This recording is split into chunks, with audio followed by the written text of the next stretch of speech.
Hello, everybody, and Hey, on Charles. I've been on vacation, dude. It's been fucking great. vacation. Woo! I thought you Yeah. quit.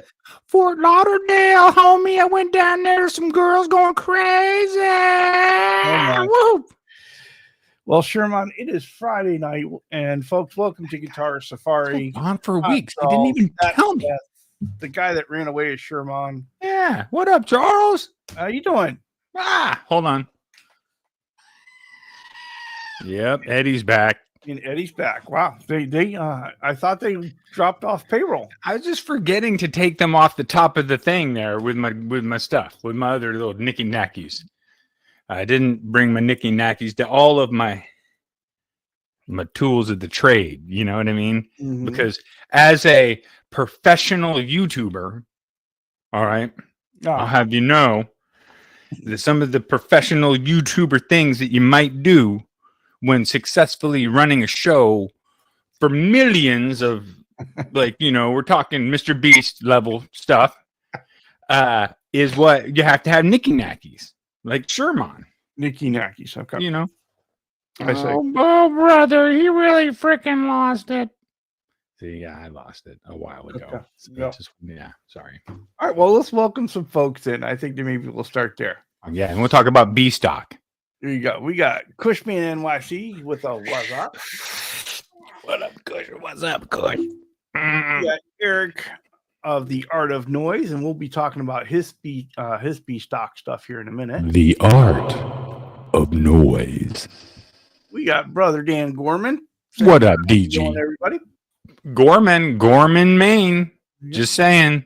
There you go. We have a new name in the chat. Growing Up Rotten. Happy Friday, everyone. Well, happy Friday. Growing Up Rotten, huh? I love that. Growing Up Rotten. Yes, I have kicked over. Yes, I did kick over a headstone and probably paved my way to hell. But since then, I have recovered and started saving spiders on the regular instead of crushing them. So does it offset? There you go. And we got our brother Herb of Fireside Studios. He is I saw Herb Friday already, and I saw Herb. If you don't know, Herb is going to be on with Charles Green and Mitch Heyman tonight. What? So make sure you stop in. I heard a rumor that Herb is playing. Herb shreds. Yeah, he's got a like something that I kind of considered something that I like to say I have is that good rhythm, that crunchy rhythm. Herb may or may not have played drums. See, Herb has something I don't have talent. So, you know. No, come on, Charles. Don't beat yourself up. We all do that as guitarists. We look at the next best person, anybody that's better than us, and we feel inferior rather than part of the collective that is doing it versus the collective that is not doing it. I get it. I feel the same way, though. Well, we've got to bring Brother Randy up because he says, damn, I'm not first. Ruined my perfect streak of one. Hold on. But you didn't ruin this. Randy might be taking something to make me feel special. Oh, my. Yeah. All right. What up, Randy? I looked up that information they sent me. He sent me interesting information is what he sent me. Excellent. Well, we got Earl Coley with us, and he's looking forward to Guitar Safari. And tonight, I'm just drinking some water. So, freaking love Earl. I am drinking. You know what you do when you go? You know what you call it when you go surfing early in the morning, Charles? Mm-hmm. Do you know what it's called? What's that? You don't know? Just saying. You don't know? Are you drinking? It is called Dawn Patrol when you go surfing early in the morning. And look at this. Dawn Patrol. Beer, Dawn Patrol. I don't want to drop it right onto my keyboard, my wife's keyboard. That would suck. Dawn Patrol, hazy. It's supposed to be like organic and all that stuff because it came from. I know, right? I didn't buy it. My mother-in-law bought it, but we had to pay her for it. So I guess we bought it. You bought it, yeah. Well, Earl, really hot. Updated his Helix Stomp today, so great improvements, great new sounds. He's pretty happy with it. I'm backing off a little bit. Hold on. Just a little bit. And so we got hot. There we everyone's favorite friend, Mark Taft, in the chat. Thank you, Ben. Sorry, I was too hot. Coming in hot is what they say. I do that a lot. Well, now, if I'm too far down, let me know. And Wayne McConnell. What up, Wayne? Wayne in the membrane. Wayne in the brain. And we got searching for tone, Brian. Wait, searching for how many tones? All the tones. Yeah, searching for 4. Searching for tone. And we got Stephen Mach Michelli in the chat. What up, Mach? Building, inlaying. He's an outlier who's an inlayer. Of course. He's an outlying inlayer. Is what I'm saying. Inlayer. Okay. Yeah, he's an outlying inlayer. And is that right, Stephen? Are you not someone who could or could not be considered to be an outlying inlayer?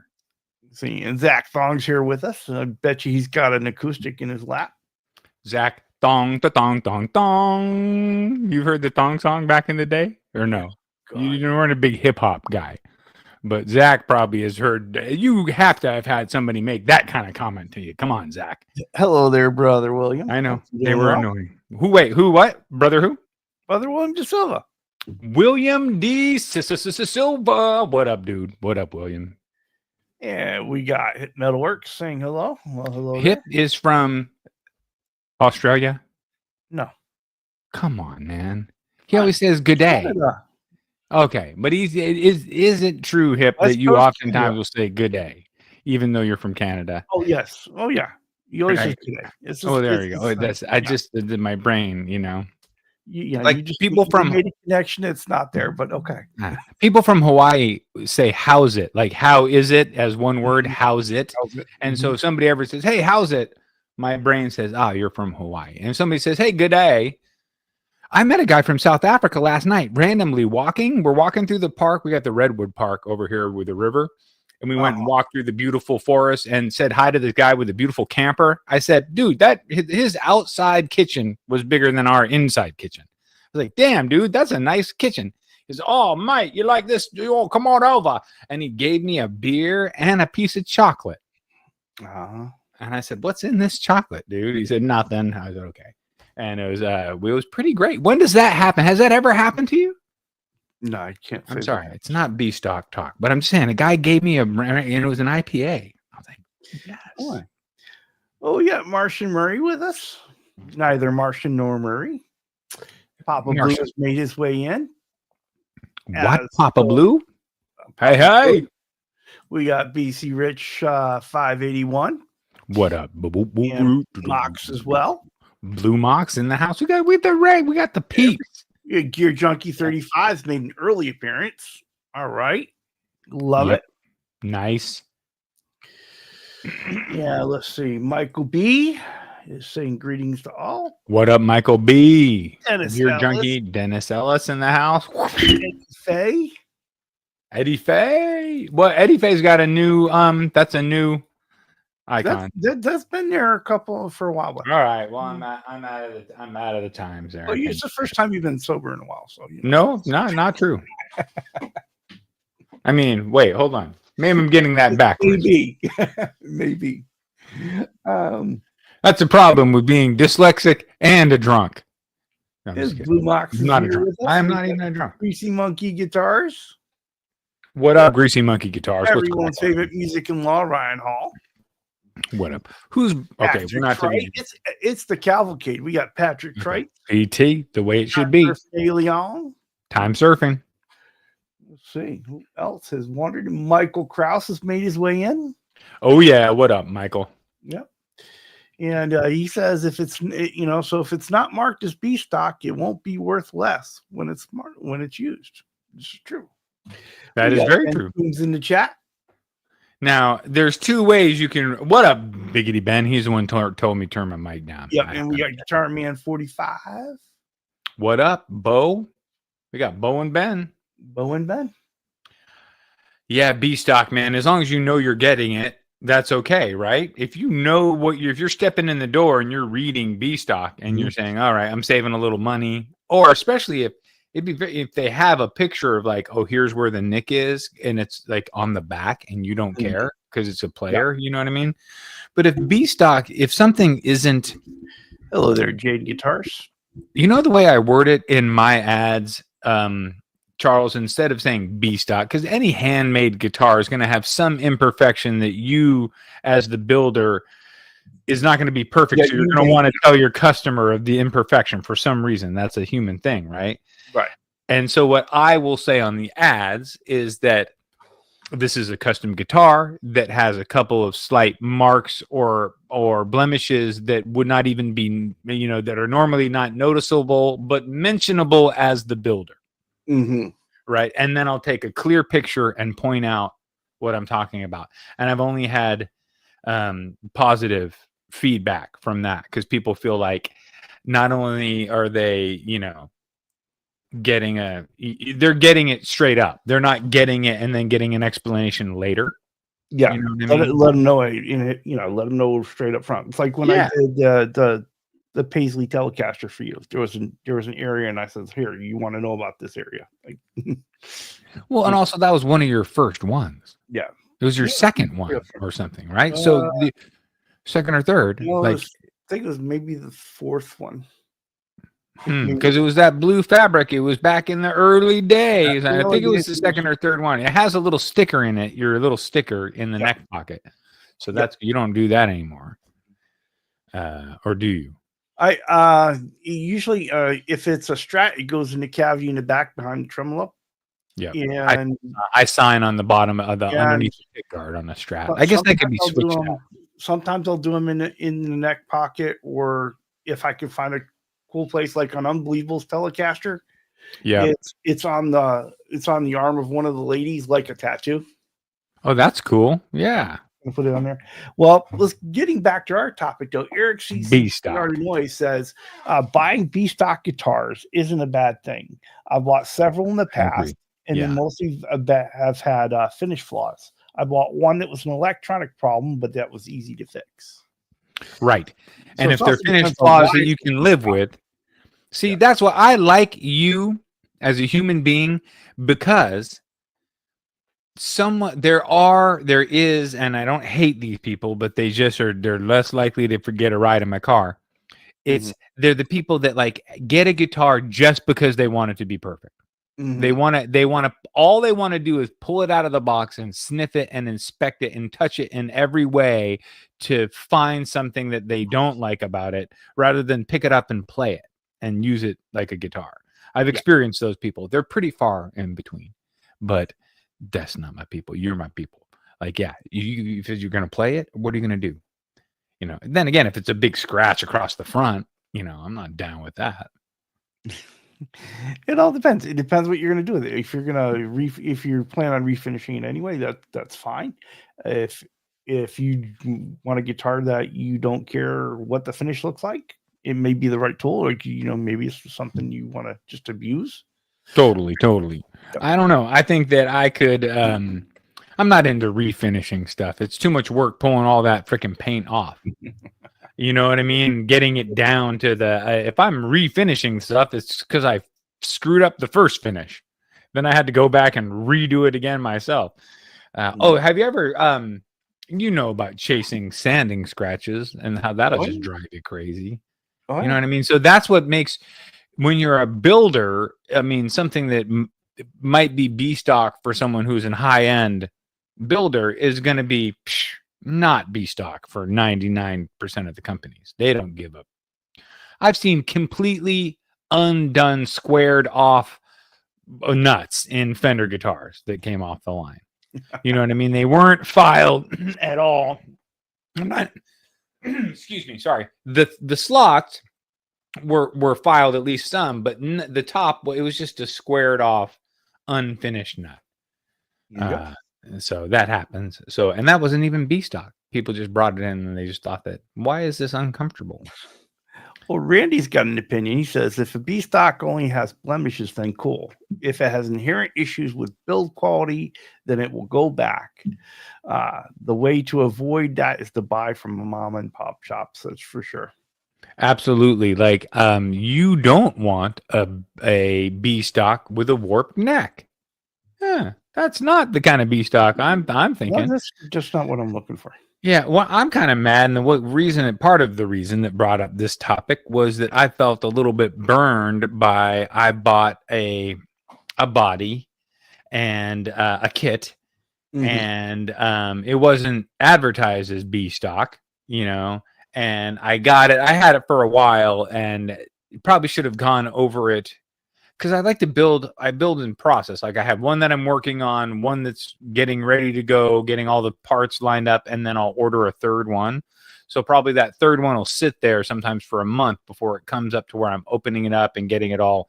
Yep. So by that time, unless I inspect it well when I initially get it, which I didn't do, it was only $140 kit. So, but it ended up being that I didn't initially notice that there was these lines that were the grain is cross grain, and somehow somebody had divoted into the very bottom. It's like they put something down, they were stacking them, and they just divoted. And after I added stain, it just jumped out. That's when it jumps out at you. And even through the initial sanding, I was like, all right, there's going to be something there. Let's see, because you can't just keep sanding because you can tell how deep the glue or whatever it is to repair it is. And if you go any further, you go through the veneer. So I'm not going through the veneer. They already scraped through. So anyway, I felt kind of a little bit, burned by that, because now, here's a guitar that I'm certainly not selling as top notch. I'm probably just going to build it and maybe take it down to the school and let the kids relic it. That's an idea. It ended up being my first time getting into layering colors of stain, which was fun. See, and I enjoyed it. That was a good use of it, right? You sit there and took it and tried to develop a new skill. Yeah, no, and it's working out, and it's looking really cool. And this guitar still, I'm going to paint the back of it, right? Because it has some flaws in the wood that you got to paint over. So, yeah, I'm going to paint the back of it. I'm going to do some weird stuff. I'm going to do like a access heel carve that I normally wouldn't do. I'm just going to chop it all up. You know how on a Les Paul, when you come up to like the 12th fret, it feels like this big lump in the middle? Yeah, like a big block in your hand. Yeah, I want to make it almost like a second heel. I want it to be have the heel down here, and then and then come up here and get thinner again. So there's a new place for your thumb to come in again and sit up and play that higher register. Mm-hmm. So, and I don't care. It's like I said, it's $140 thing that I've already. So I might as well mess with it and make it. Use it as a tool to develop another skill and just make it unique. So that's what I'm doing with the B stock. Now, that's a good segue into what somebody could do with buying a B stock. If you're going to do an upgrade on a guitar and just start messing around with electronics and messing around doing fret work for the first time or whatever, buy a B stock. Yeah, maybe buy a higher end B stock and save some money and get a better deal rather than buying like a Donner. Because then you get the Donner and you fix it up and you do all this. Well, then you still have a Donner that's fixed up. True. So you might be better off getting the $350 B stock Epiphone. Well, you're probably not going to get that for $350. God, prices are through the roof. Well, BC Rich 581 says he's got 4 B stock blend guitars, and they were all great buys and great players, and ended up being really good values. Oh my God! Did I not pick a good topic for our crowd? This seems to be a ongoing thing that our peeps are like. I know that a little. Now, I would ask these people that have commented about having the B stockers. Were you able to? Did it tell you what the B stock was going to be? Did it tell you did it tell you? Finish flaw? Did it say, like? Did you know what was coming? You know what I mean? Like that's the thing. Sometimes, like if I'm cruising for a B stock body, and like on a Guitar Fetish, they'll show you what the blend is, right, and what it is. Yes. Do I want to deal with that? Unfortunately, they don't lower the price enough to make it worth it. They don't. They give like $10 off. Yep. Why would I buy a blemish? Exactly. For the $10, I'll take the one that's fine. William DeSoto says his Vola was supposed to be a B stock, and he thinks he might have found out why, but it's so minimal that I'm not even sure. Now, I have heard this, Charles, and this is probably true, that guitar companies will list B stock and it's just their regular fucking stock. They just want people to buy guitars. And if you're the person who has to have a B stock and save yourself $40, then they want you to still have a guitar. And it might not even have a scratch on it if they're out of B stockers. You know what I mean? They're just going to send you a guitar anyway. So sometimes you get a guitar that's not even B stock. For sure. Just saying. Well, and it's like, it's, sometimes Blue Mox was saying, in response to, I believe William's comment, it's odd. How would you even know it's B stock unless they tell you, if that's the case, right? It's like, okay, well, totally. But I guess it's the kind of thing, though, that you don't want to find out after sale. If they know it's there, they should tell you. They should tell you. Like, here's the thing. Had I known beforehand, I wouldn't have been nearly as upset as I'm upset now. I just have learned my lesson. And luckily it wasn't because some of these kits are very expensive. Some of the kits are $350 and upwards of that, depending on if you want ebony board, you want a real rosewood board, you get into higher price, and I'm glad I was able to do some practicing of staining and have it succeed slightly. Then just having it be a complete waste. And what's funny is, I'll get it all together and it'll be an amazing player. And like, wow, this guitar is freaking cool. But who knows? Or not. We don't know until it comes together. I ended up liking this one. I love this. Mark Taft said he's got to go take the puppy outside. And Ben says, Mark's going to get wet. It's raining hard out there. Oh. It's amazing what goes on in the chat sometimes. You had the heat wave came through your zone too? It is, yeah. It was it was high 90s. The inside of my car when I got in the car to get out to leave work was 106. Holy, 106. High 90s, huh? Yep. Yeah, it was 90s here and I was high. So that's almost the same. It's exactly the same. Pretty much. I mean, plus I live so close to the coast that when it is 90 degrees, it's freaking 90 degrees, dude. You're like, what? We are right next to the ocean. What is happening right now? It's not typical in this zone. Yeah, too hot. People running a lot of AC is what's happening. They're hitting the 70s. Krause is helping out Ben Coombs. He said, Ben Coombs, Super Cool Pedals released a weird phaser. Ooh, okay. And apparently, Ben was not aware. Because he says, how did I miss that? Thanks for the heads up. See? Nice. The spread of information as the internet will have it. Yep. Oh man. So have you ever ordered B stock with knowing that it's on the way? You bought it and you bought a box full of stuff. So you kind of bought I bought a box full of stuff knowing that there was gonna be some stuff in it. I've bought who knows what's in there, kind of like. I bought a body that I knew was way too heavy. But I bought it because the other things it came with, and I didn't hardly pay anything for it. So if I don't use it, I don't use it. But I will tell you that the fabric top strap behind me, right? Okay, that one was just a really, really cheap guitar that looked like crap. And the same thing with the Junior. Finish was trashed. And so not, they were old and beaten up, but it's almost like B stock, right? It's like it's the same thing idea. It's it needs to be done something with. Yeah. I mean, I would do that to a guitar if the neck was worthy. Yeah. Like it's got to have a comfortable neck and frets that at least are already good enough, or there's plenty of meat for me to sort them out if they're, high spots, whatever.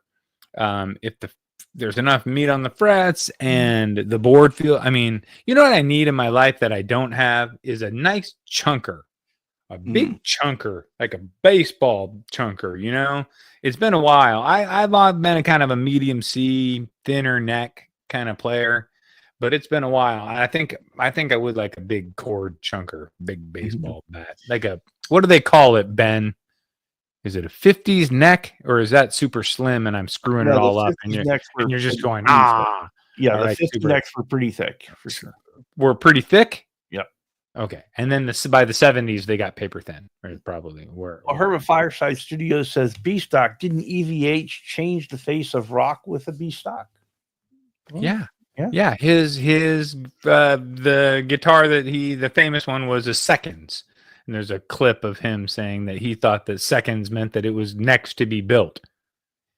It was second in line to be built. And he had to be explained that no, those are ones where the wood doesn't match or it's too heavy or whatever. And so they sold it to him at a discount. And there lies the lore of the beginning of that Eddie guitar.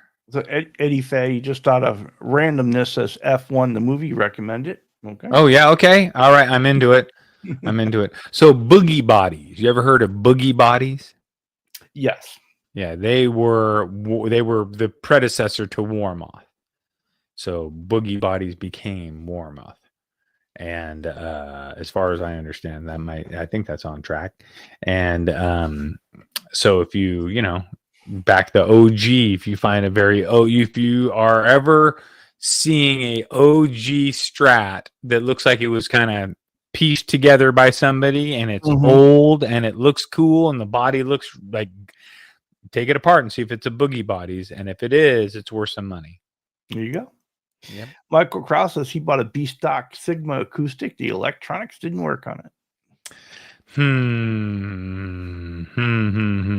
That sucks. But then again, on a less expensive acoustic, you could benefit by saving the money and paying for the least expensive Fishman. To get a Fishman in there, and you'll be very happy, because Sigma's a good guitar. And if it was just the electronics, if you got a good enough deal. And Ben dropping the historical knowledge, he said B-Stock used to be actually stamped B-Stock next to the serial number. Yeah, back in the day, they had to denote it as in some way as, not there. Yep. So when you made the thong comment, Zach Thong is his son convex. Yep, I've heard the thong one for years. I know. I'm sure. I mean, come on, Zach. My last name is Presley. All right. People come up to me all the time and they're like, oh, yeah. And they're usually older people. The younger generation that doesn't know Elvis as much. Do they ask you if you're all shook up? I'm all, hey, right? It's always something along those lines. And I'm like, it's not even spelled the same, man. Well, Blue Mock says he's made a few guitars B-Stock by accident. Yes. Yep. Yeah. That's what I say. Every guitar I build, I mean, if you're looking at it through a microscope, there's going to be something on it that is going to be something that happened. And that's just the way it goes, whatever. It is what it is. You just make them the best you can, and you try not to. I love this confidence. Jade Guitar says, I can make a guitar out of a door. Yes, of course you can. I think that's where my brother was in the chat, and he said that you plans on proving it very soon. Oh, yeah, I don't doubt. I mean, yes, I made one out of a 2x4. Not last year, but the year. No, we made a bunch last year too. But the year before, out of 2x4, redwood 2x4. It worked out great. It was good. You just laminated the pieces and then routed it, and that one was B-Stock for sure. But it was cool. Okay, so Guitar Man 45 is going to the Polish Cultural Center tomorrow to see if he can find some Polish girls. Nice. Well, okay. That we got to unpack that. Hopefully, they're not B-Stock. Right, exactly. Now, what are you doing? Like a Polish calendar or something that you're just trying to hire for? You're doing Polish casting of some sort? Want to welcome in Unfucking Believable. It says apologies for being late. Phil went into bonus time. Okay, so I see you. Yeah, that's cool. Okay. Good old Phil. Man, he must have been going late. If he ran, well, I guess we're 5 o'clock now, so he could run into us, and it wouldn't be that big of a deal. Yeah, we did step back in time. So back in time. Bo says his vendors always offer him B stocks for him to check out. Yep. So because it makes sense, dude. I mean, oh, look at this guitar. It's I guess with the relics, it's made it a lot easier. That's why these companies love relics so much, because it lessens their B stock, right? It's got a nick and a ding in it. Send it down to relic. Unfucking Believable definitely has an opinion on this subject. He says B stocks equal disappointment. I agree in many ways, and that's what this whole topic initially started from. B stock for me, without them telling me, equaled disappointment, and I was very sad about it. And I could show you guys here in a minute here, but although the stain, I gotta say, the stain will only look as good as it looked in the picture that I sent you if I either wet it with alcohol or I spray it, which I don't want to do with water. That would make it set off the grain again. So now it's not going to look as great as it it's going to look when I hit it with clear coat. When I hit this baby with clear coat, once you put any defect in that finish, in that body, any dip, anything that it is going to show. I got the dip's out. The dip's out. It's smooth, but it's just it's a gouge that was thick. It was a gouge, and then they just filled filler in there, and so it's just a gouge. And you can't have. You could hide a gouge on the. You could, if you paint. Say you do a solid color on the back and you paint the back. You can hide all that, but not on the top. No. Whereas, what I was trying to get to about showing off the guitar is that it's not going to look, when I show it on camera right now, it's going to look dry and pale versus how it's going to look when I hit it with the clear. It's going to look wet and come to freaking life. But I'm not going to hit it with alcohol just to show it off on. There you go. BC Rich 581 has an ESP LTD that was a B stock. It was regular stock, and they were just clearing out the regular stock clearly. Exactly. That's touching on what we said earlier, that they sometimes will keep a B stock listing going, and when they get rid of all their B stock, somebody buys in that B stock price, they're just going to send out whatever. Maybe the B stock would be, you ordered the red one, and you get B stock, and they just send you whatever freaking color they want. That's your B stock. That's how I got a B stock as my first electric guitar when I was a little kid. My grandparents bought me one, and it supposed to come for Christmas, but it was late. It was because they had run out. They had ordered me the little Eddie Van Halen Strat style one that was supposed to look like Eddie Van Halen. They were out of those, and so the one that I ended up getting was a 2 humbucker white Flying V with all gold hardware, and but it was more of a guitar. It was a pain in the ass to sit there and play and stuff, but it was better probably for learning, because it made me sit in like a classical position as a kid instead of like stringing it real low and trying to I had to sit like this, and I was really focusing on my fingering and playing and stuff. That was a good upgrade that we got as a kid. Yeah, we got a new name in the chat. Shane Walton, welcome in.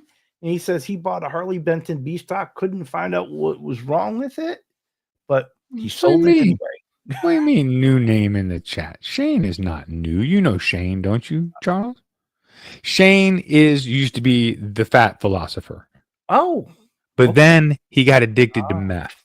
And then he was the meth philosopher for like 4 months, and now he's just skinny. And so now he's just Shane, because he got cleaned up his act. See, went through the whole. I'm just kidding, Shane. I'm just joking. Shane is not on drugs at all. Shane's an upstanding citizen of his community, and he, as far as I know, he's been seen walking old ladies across the street. Okay, all right, no drugs. Well, Mancha is telling us that his next inlay project is going to be on acoustic with a finished crack in it. It'll be a rose and a vine when he's done. Nice. He's subject to design. Subject to design change at any time.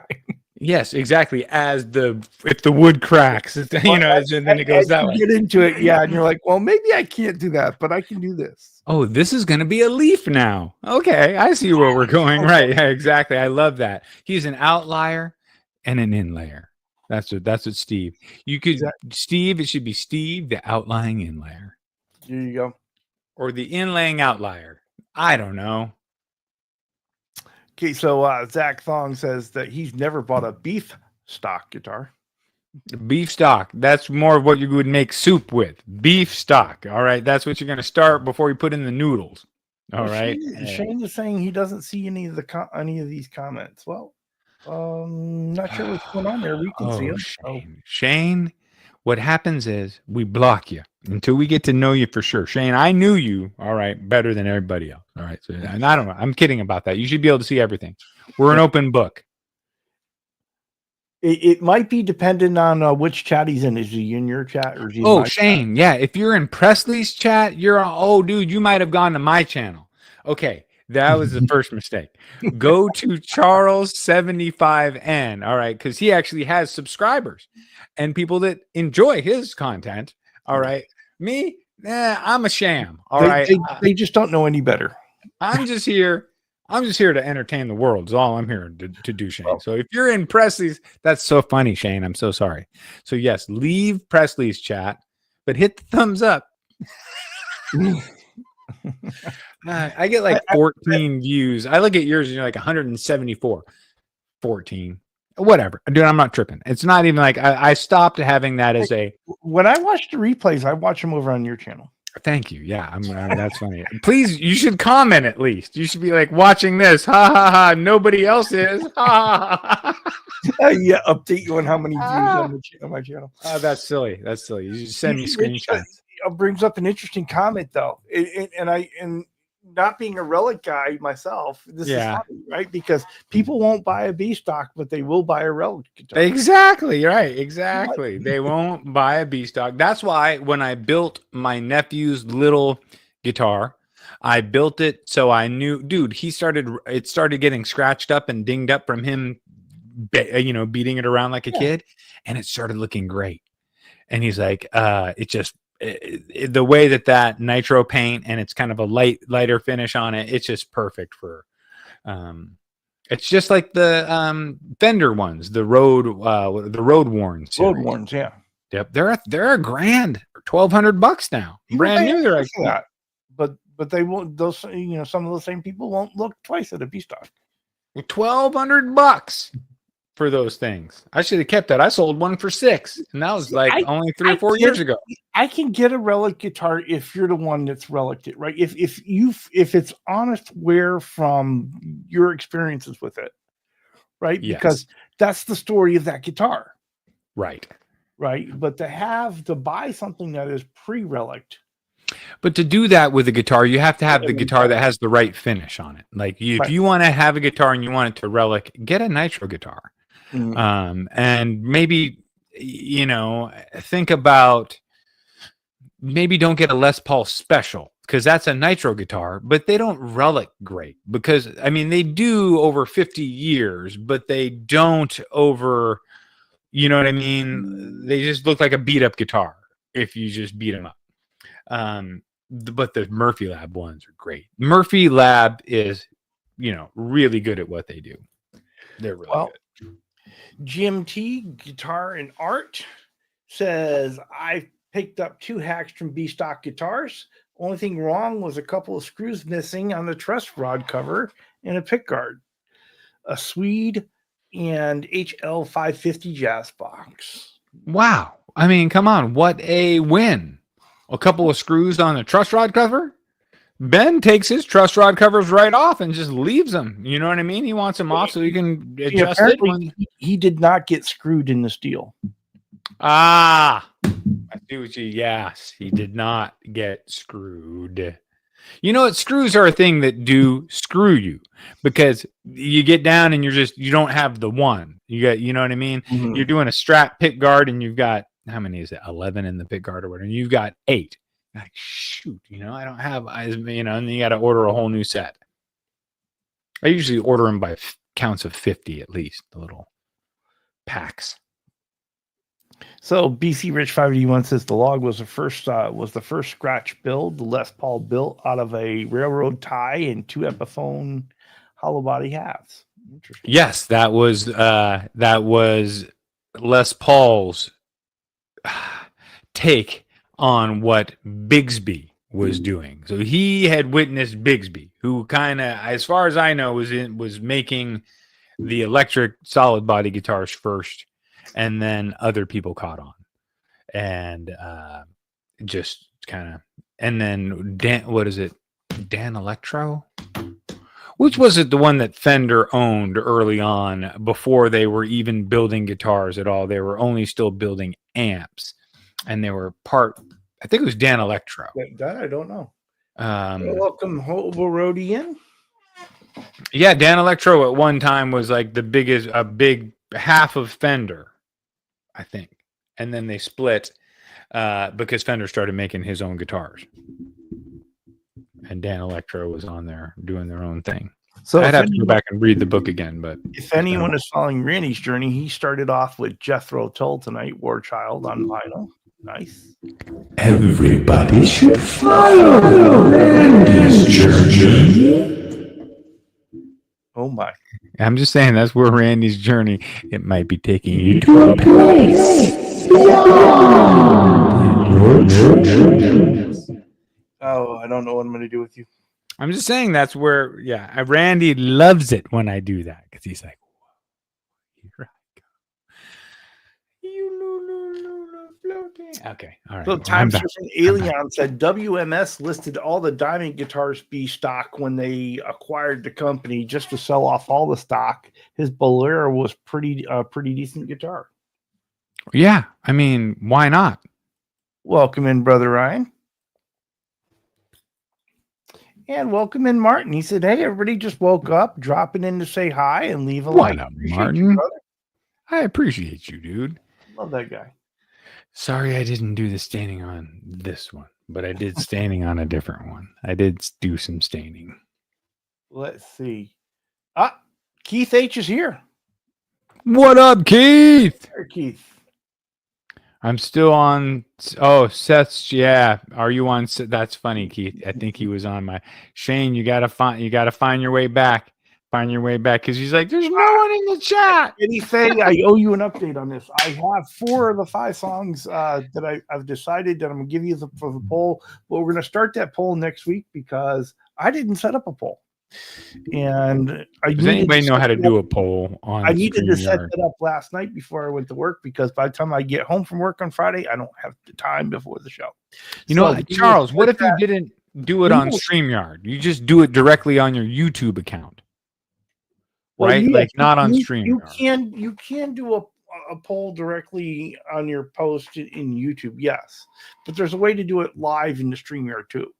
Oh, all right. And so that's what I'm going to figure out. And so we will start that feature of where I give you 5 riffs or parts of a song that I want to play, and then you guys get to vote and see which one I try to learn over the next week. Cool. And I don't have to participate at all because I'm so good at guitar already. It would be futile. No, you can you get the idea of. Silly. You're my. If I panic and can't figure it out, then I call you, and then you get to ridicule me live. No, I'm not going to ridicule you because that's I get paid to like champion you through the moment because everything you're doing from the moment that you picked up a guitar, in my mind, is something going right now. And the more I get to know you and the more I work with you, I'm going to say, but come on, man, you should know. We worked together 4 or 5 times. You know, when I say your A string 5th fret, don't want you see, staring off into space like, what the hell are you talking about? Let's see your freaking I want to see your finger on the A string on the 4th fret. And then that's when we talked about this. We counted. Do you know what string your A string is? Yes. Do you know where the 4th fret is? Then do it. And then once you get past that moment, then you can start some teaching. Because it's all about numbers and your strings. It's going to be 4 5 5 4 6 6. You're going to just Want to welcome in R2R3 locking up. Glad to see you here. Ooh, wait. And Hope Rody's saying he wishes YouTube would not be so evil. R2, R3, locking nut. All right. It'd been so long, I'd forgotten his. And Randy is letting Kush know that he is smoking some Kush. So there was a long time that Kush was only available in the Southern California area. It's a specific kind of weed that's like a skunky type of weed. And it was a different kind of skunk, like a sweeter, different skunky weed that was up north, but it wasn't Kush. And then it finally broke through, and now everybody's got the Kush. It's everywhere. Yeah, it's just gone everywhere. It comes from the Himalayan Kush region, the Kush Kashmir Kush region, I think. Mm-hmm. Are a piece of junk. Well, I didn't say they were great, Zach. I just said that, yeah, I think because look at early Fenders. They're just like stuck together. I think Dan Electro is doing that even on the cheaper. They're like, how can we make the cheapest guitar that bolts together? Okay. Yeah. Well, update from Martin. He says Lucas's Strandberg is a B stock. We honestly have no real idea why it's a B stock. Couldn't find a real flaw. And when we were really looking for it, maybe a minor coloration at the part where 1 to 2 millimeters. I get what you're saying. I mean, that last part, I lost where exactly the flaw would be, but I see it. So they probably just were getting rid of their guitars. They had a new run that they were coming in, and they wanted their shelves empty, and were B-stocking them, and there's nothing wrong with them except for the fact that we have them and you don't, right? That's why they're B stock, is they be in our warehouse, and we want them to be sold, so they are B stock. You know what I mean? Yep. So the other continuation on if it was that, it's something that any larger company would not have declared as a B stock. Yeah, right. Yeah. Or they were just, like we said, doing another word for sale. Just like somebody's willing to click B stock. It's just a sub series of customer, because you have your customers that are, there is a certain customer that they would never buy B stock, and they only want the, new untouched. They don't even want to buy a used guitar. They want a new untouched guitar. I've never had a problem with used guitar. Sometimes the more the use, the better the guitar. Like the guitars that have been played a lot feel good. I've worked on some guitars that they were working musicians' guitars for years. And when you hold them and you play them, you're like, oh my God, this thing just plays perfect. And OU812 Ryan says B stock can be demos, no blemishes at all. It could just be ones they had out. But don't they usually mark those as used? Do they have to be used? No, because they're still new. There's just like a shop demo or a shop floor sample. Certainly ones that are in a window. If you got a guitar in a window, all right, you got to give me a discount, because it's just soaking up UV rays. Yeah. And that's going to instantly, even 2 days in a front door window. That's why I always think, like, don't put your coolest, nicest guitar in the front window, because you're going to bleach the hell out of it. Put that thing, back in a case. Put something else. Put your Squires up front, Fill the thing with a bunch of Squire. Although I like Squire. This Squire that Brian freaking gave me, or that I won by randomly being there. It's a good guitar. It's an amazing feat for what apparently these things cost. It's that good. Okay. It's crazy. Well, I tell you though, in doing the fabric tops, I don't mind coming across a guitar with a messed up finish. It's cheaper for me. Well, yeah. I mean, you win, right? And even you could benefit from buying wood bodies that are B stock, that have a ding in the wood. Yeah. right? Because you could put a little bit of wood filler over it, sand it, and then fabric top it, and no one's ever going to know that anything was underneath there.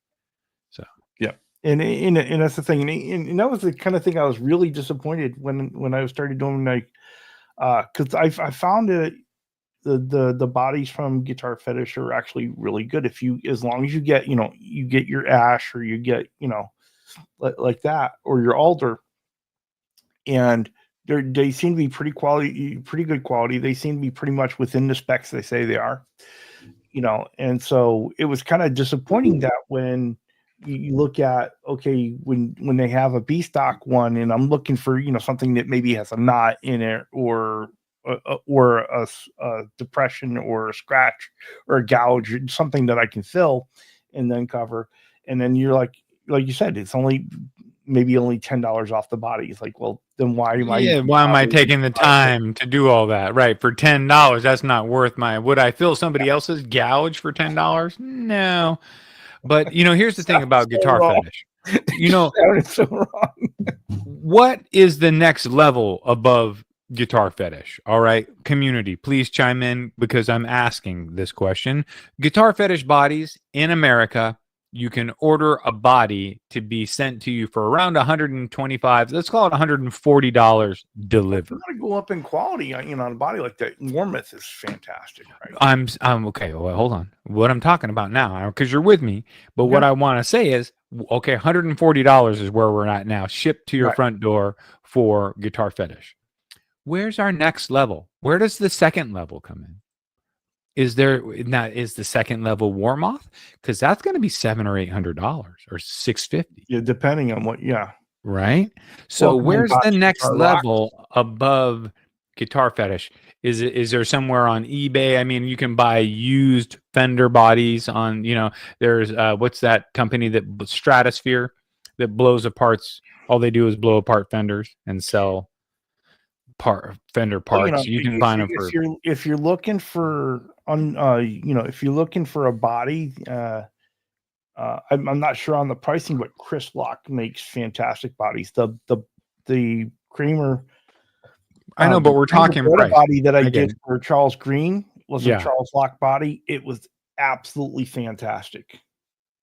So we'd have to know the price, right? So I just thought of another one that's pricing on it, but Charles Lock. Anybody could look up Charles Lock, see how much that would cost us. That is a builder I would work from over and over again. It was that much of a pleasure working with that body. Vox, I'm with you, but Warmoth, I'm saying, is going to be $600, maybe $800. Another one that you can go with, Alan Eden. Okay, Alan Eden. It's going to be a little bit more. They're going to be $150 to $189, just under $200. They have a nitro option that I think is right around $200 for a body. Okay, so, and then you're jumping from 200, then I think you really are taking a big jump up to at least 350 for like a used Fender body or something that you can find, and then it goes up to custom is like Warmoth or somebody making you a custom body. Well, Jade Guitar says if you want to see junk, you need to watch the Dan Electro tear down on Crimson Guitars. Yeah, I believe that. I believe that I've worked on some Dan Electros, like the ones that have that little bridge that's like a little wooden bridge on it. It's such a little piece of crap. It's not really that intonatable, but that's kind of part of their sound, is that they're this slightly out kind of sound. But God forbid you're playing chords up at the 12th. I love this. Eddie Face says, when I see a fretboard with funky junk on it, I think, where were those fingers before they were on the fretboard? And that would be, to me, less than B stock. Yeah, I've had to clean gnarly a fretboards that I put on a mask. Like if I'm doing it, putting on a mask, this is gross, but just get out your razor blade and your scraper and do it. And Martin is working on his playing. Him and Ryan Hall were going back and forth about him singing when he plays. And very fun. More on learning to play like Chris Buck right now.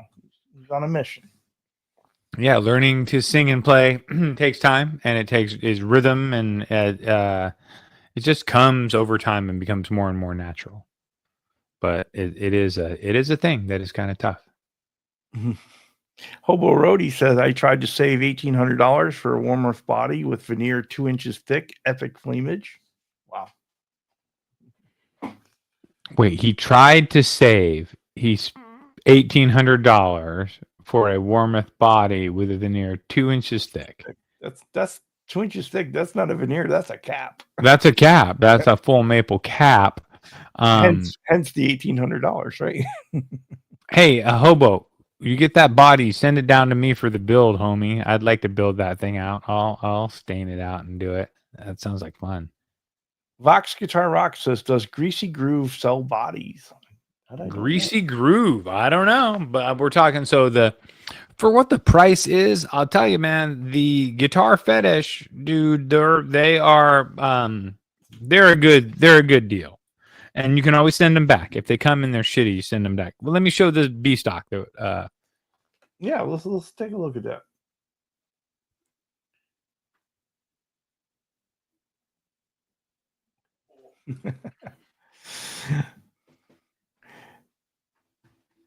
Yeah, I will, Martin. I will get you and Ryan Hall together. I'll send you guys an email either today or tomorrow. Okay, keep in mind this is looking really dry, so it's not wet. It's gonna look way better when it's wet. But you see the tail end here. Oh, Yep. Right there is like where the gouges are. So there ain't no coming back from that. Oh, you should see you've seen the pictures of when this is dark. Yep. It looks so good. It looks good. Yeah. Even light, it looks okay. Because you can see how it blends. Yeah, and the variation in the middle is going to really pop more once you get your clear on too, or your whatever. Yeah. Your clear is going to be. Yeah. Crazy heel carve way down in there. So you're extending that heel that way. Yeah. Oh yeah, and then belly carve. Back. I'm going to paint the back. I'm not going to do true oil. I'm going to do I'm going to paint it blue, like a silvery blue, whatever. Hobo Roadie said someone more worthy got that body. The veneer went all the way down to both sides. Epic. Yeah.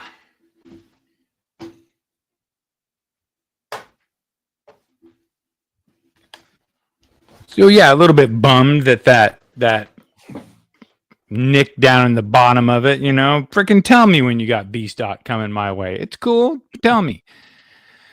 Thank you, Dan. I appreciate you. Oh, thank you, Kush. I appreciate you saying it looks sweet. That's my. So I had done staining previously where I did a charcoal stain and then sanded it back to pop the flame, and then did true oil, which looks really cool. But then this is what I did first for this to pop the flame was the charcoal oil, then added the blue, then did a yellow in the middle.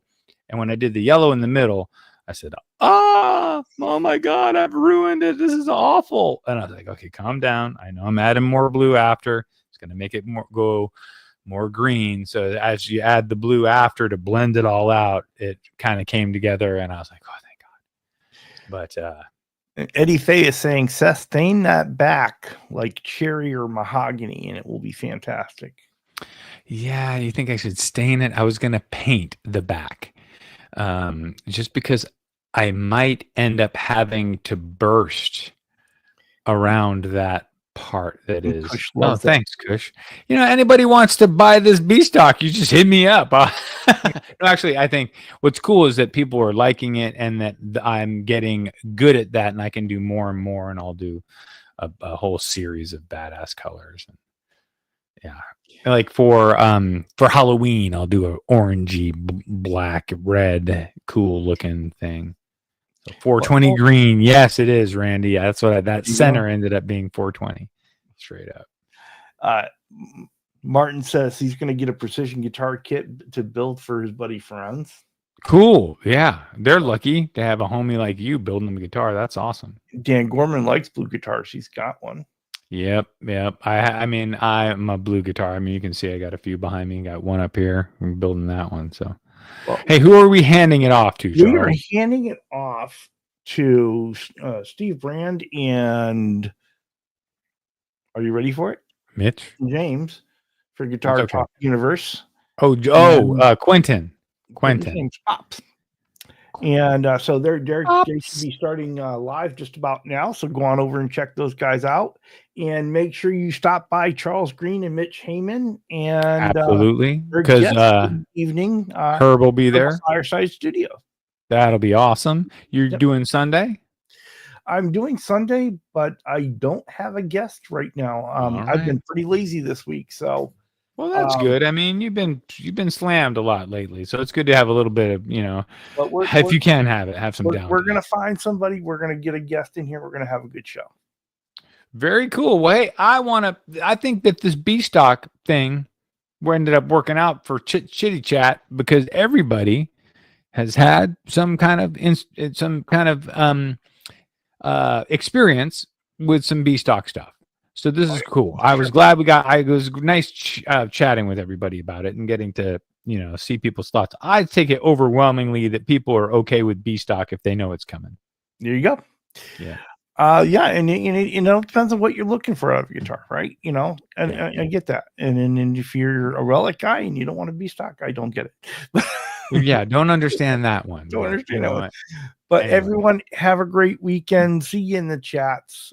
Make sure you check out Quentin and Steve Brand for Guitar Talk. Be well. Make sure you check out Charles Green and Mitch Heyman and their guest Herb Fireside. That's funny that we lost Shane. He never made it over to your channel. I guess you couldn't find Charles 75N, but that's a shame. Some people on Guitar Safari, you lose them. They're lost. Yeah.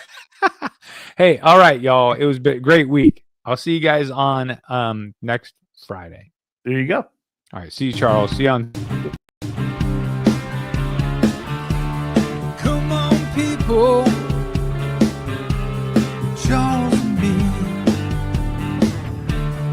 About to take you on Guitar Safari. So turn on your computer, turn on your phone. It's about to go down, one volume, one tone. Yeah, Charles and me, we're about to take you on Guitar Safari. Turn on your computer and turn on your phone.